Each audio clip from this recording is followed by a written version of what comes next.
News.mc on Monaco Info is brought to you by Monaco Legend Properties.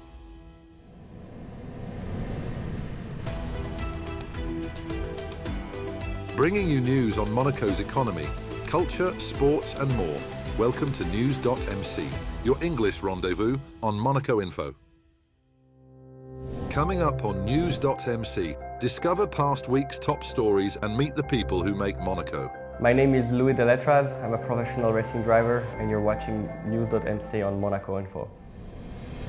What's been making headline in the past week? The 18th World Theatre Festival officially opened in Monaco on August the 20th with a vibrant performance by a Cuban troupe at the Théâtre des Variétés. Organised by the Studio de Monaco, the festival is the world's largest celebration of amateur theatre, bringing together 18 countries across 5 continents. Running from August 20th to the 27th, it transforms the Principality into a global stage for cultural exchange and creativity. The opening play, Yarini, paid tribute to a legendary Cuban figure, captivating audiences with its emotional intensity. The festival offers a platform where passion, diversity and storytelling converge, highlighting the universal power of theatre and Monaco's ongoing commitment to fostering international artistic dialogue. Monaco's blackjack crew has set a new record in the Palermo Monte-Carlo regatta, crossing the finish line just before 3 a.m. on Thursday the 21st of August and beating their own previous time by over 5 hours. Skipper Tristan Lebrun and his 18-person team completed the 500-plus nautical mile course in 53 hours, 16 minutes and 53 seconds. In a bold tactical move, the crew opted for the longer eastern route around Corsica, sailing 30 nautical miles more than competitors, but maintaining enough speed to break the record. The race brought extreme conditions, from sweltering calm to violent storms. Lebrun credited the result to a perfect alignment of strategy, weather and teamwork. The win marks a major achievement for the Monaco-based crew, who will now spend September focused on maintenance and recovery after a physically and mentally demanding performance on the high seas. Meanwhile, Team Milizia, skippered by Boris Herman, finished 4th in the second stage of the Ocean Race Europe, arriving in Cartagena behind stage winner Biotherm. With 3 legs remaining, Milizia currently sits 4th overall in the general classification. The 80th Vuelta a España began in Turin on August the 23rd, with Monaco proudly in the spotlight. His Serene Highness Prince Albert II attended the Grand Départ, reinforcing the Principality's growing role in cycling ahead of hosting the race in 2026. Monegasque rider Victor Langelotti, racing for Ineos Grenadiers, also drew attention as a local hero aiming to finish the race and target a stage win. His Serene Highness Prince Albert II met with both Langelotti and fellow Union Cycliste de Monaco alumnus Brandon Rivera, celebrating their achievements and reaffirming Monaco's commitment to elite sport. With national pride on display and preparations underway for 2026, the Vuelta's opening weekend marked a strong showing for Monaco on the world cycling stage. His Serene Highness Prince Albert II's car collection is drawing record summer crowds, with over 2,000 visitors per day coming to admire the impressive array of historic and rare vehicles. Located in Port Hercule, the museum has become a must-see attraction for car enthusiasts and curious tourists alike, celebrated for its prestige, diversity, and impeccable preservation. Guests are captivated by the models on display, which span generations and styles, from early classics to modern exotics. The venue also features a special temporary exhibition running until September the 2nd, showcasing futuristic rover vehicles designed for space exploration. The enduring appeal of this collection underscores Monaco's deep-rooted passion for exceptional automobiles. The Colours exhibition at the Grimaldi Forum has become one of Monaco's standout cultural events of the summer, attracting more than 60,000 visitors since its opening. Organised in collaboration with the Centre Pompidou to mark the Forum's 25th anniversary, the show brings together modern masterpieces by Matisse, Picasso, Miro, Kandinsky, Chagall, Basquiat, and others. Works are grouped chromatically in an immersive experience that explores the role of colour across painting, design, and modern life. A unique sensory installation adds sound to the experience, linking 7 colours to 7 curated soundscapes. Running until August 31st, the exhibition has proven a major public success, confirming the Grimaldi Forum's reputation as a leading cultural destination in the Principality. Next up, our exclusive interview with the personalities making the Principality. My name is Louis Deletraz. I'm a professional racing driver. So I'm from Geneva, Switzerland. My father was a race car driver when I'm born, so I guess that's where my love for motorsport started.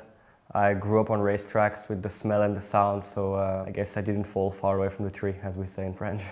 I studied economics. The school was called École Moser in Switzerland, in Geneva. It's only economics, all the topics. It's just before university, so I have my diploma, which we called maturity in Switzerland. I could go to university, but at that time of my career, it's the time I became professional, so I made the decision to just stick with racing. But I think that part of my life, the studies, and was very important also for alongside my sport.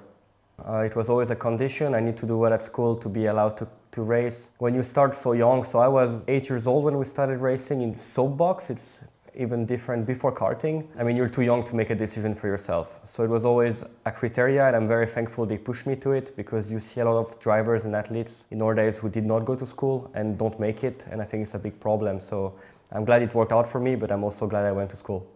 I did 4 years of karting in Switzerland, and then went into single-seater, Formula 4, Formula 3, Formula 2. Had a lot of different names, but yeah, I ended up doing 4 years in Formula 2. And then I switched to endurance racing, which has been very successful last 4 years. So that was more or less the path, but did some Formula 1 before, and now endurance racing. Currently I'm racing in endurance racing, so I do the 24 Hours of Le Mans, which is our biggest event. My main championship this year is IMSA. It's the American Endurance Championship, so I have 9 races over there. And then I race in Europe in the European Championship as well. Motorsport is of course about speed, talent, but in the end there is a lot of teamwork. We have a lot of engineers, mechanics. We need to understand how a race car works. The driver can develop the car with its feelings. You know, you feel everything through your butt pretty much. That's how you feel the G-force and how you need to set up the car to go fast.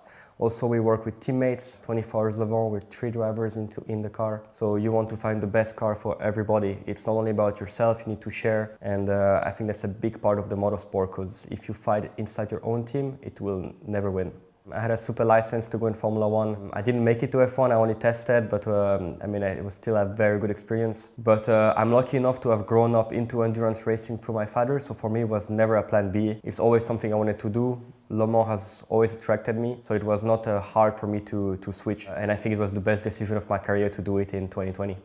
Le Mans is an amazing race and probably one of the best of the world because of all it involves. 24-hour racing, day, night, rain, dry, teammates. Obviously you get tired, high speed, low speed corners, obviously long, and you have traffic. You have a lot of, so I drive in prototypes. You have GT cars which are 20-30 seconds a lap slower than us, which you will overtake for 24 hours. And you have to obviously take care of it, and in all those corners is hard to manage sometimes.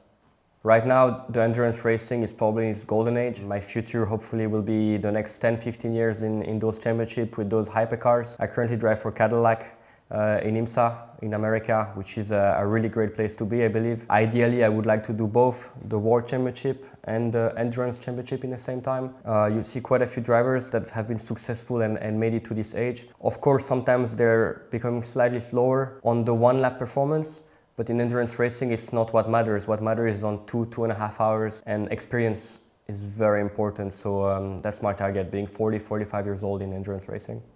You know, in 2021 at Le Mans 24 Hours, so it was my second participation. We led the race for 23 hours and 58 minutes. In the last lap, the car stopped. This was the hardest moment of my career. I still cannot believe today it happened, especially at Le Mans 24 Hours, which is the biggest race. Everyone wants to win. And those moments, they teach you that sometimes you deserve it, but it doesn't happen. It's not your fault, but it's what it is. You have to keep working, you have to go again. So that's why I came back every year, and now we're in 25 and we won, but I want much more than this. But I will never forget this moment. As I say, motorsport is 80% of bad moments and 20 of fantastic ones. Well, the first time I moved to Monaco, you know, all you see on TV, especially for me, is the Formula One race. So first thing I did was go have a run on the racetrack and look at it, because I did not race in Monaco until I moved here. So that would be my first memory when I moved here. And then, of course, trying to learn a new city is always an experience. What I find amazing about Monaco is, I mean, that was the big difference for me. Geneva has a lake, but we don't live close to the sea.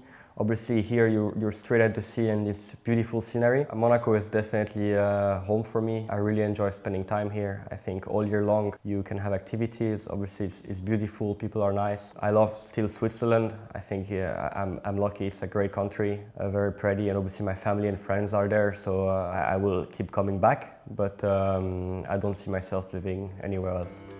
That's all for today. Thank you for watching News.mc, your English rendezvous on Monaco Info. Discover the full interview and more stories on our websites, News.mc and MonacoInfo.com. Next week we will receive Lorena Saltu, founder of CSOS. This show is intended to provide a summary of the past week's top stories for the English-speaking audience. For daily and real-time news updates in English, please visit News.mc and subscribe to our free daily newsletter. For French news, visit MonacoInfo.com. This show was brought to you by Monaco Legend Properties.